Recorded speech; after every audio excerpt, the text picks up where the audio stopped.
Ilang taon ka na? 38. 38. Walang anak. Wala. Halak ka. Sayang Kojic nito, sayang lotion, sayang glota. Diba? So, may tanong ako sa'yo, okay lang ba? Basta kayang Nagkaroon- sagutin. Kung hindi mo masagot, paano tayo mag-uusap niyan? Sige, ano muna ba yun? Oo. Hindi, 38 years old ka na at the age of 38. Nakajowa ka ba before? Meron naman. Nakailan ka? Hindi lalampas sa 10.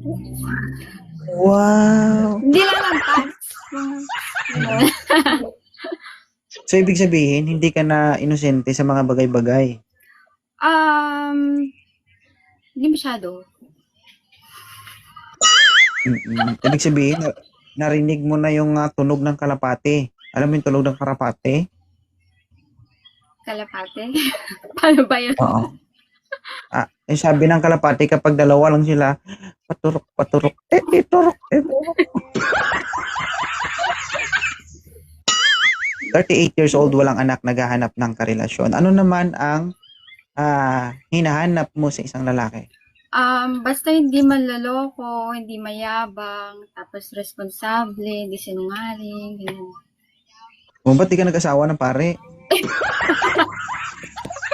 Ha? Hindi naman pwede yun. O, ito. O, Ulit. 26 years old, OFW, okay lang sa'yo. Ang bata naman. Pwede baby. Pero, sige, kausapin natin.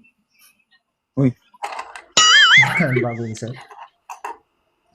Sir, 38 years old, sir. Kaya pa? Sige, kausapin natin. Kausapin natin. Ikaw lang. Ha? Magulo pa buhay ko ngayon, mabuhay tamay.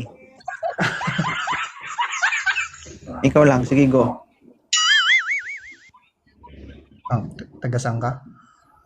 Taga Balacan. Ikaw? Australia. Wow, social. Huwag kayong magbasa ng comment. Mag-usap kayong dalawa ng maayos. May anak ka ba? Nagkaasawa ka na ba dati? Single. Ilang taon ka na ulit? Wala sa 26. 26 lang naman. 20. 26, walang anak, baog.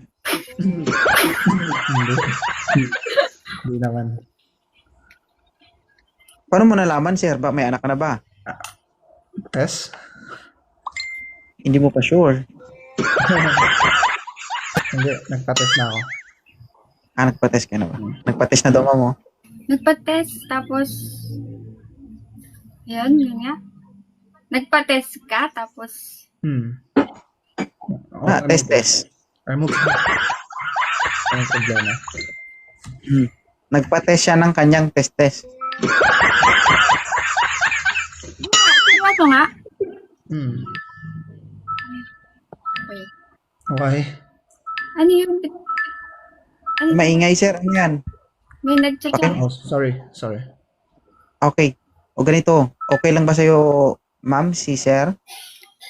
Masyadong bad. At least, di ba, may lakas.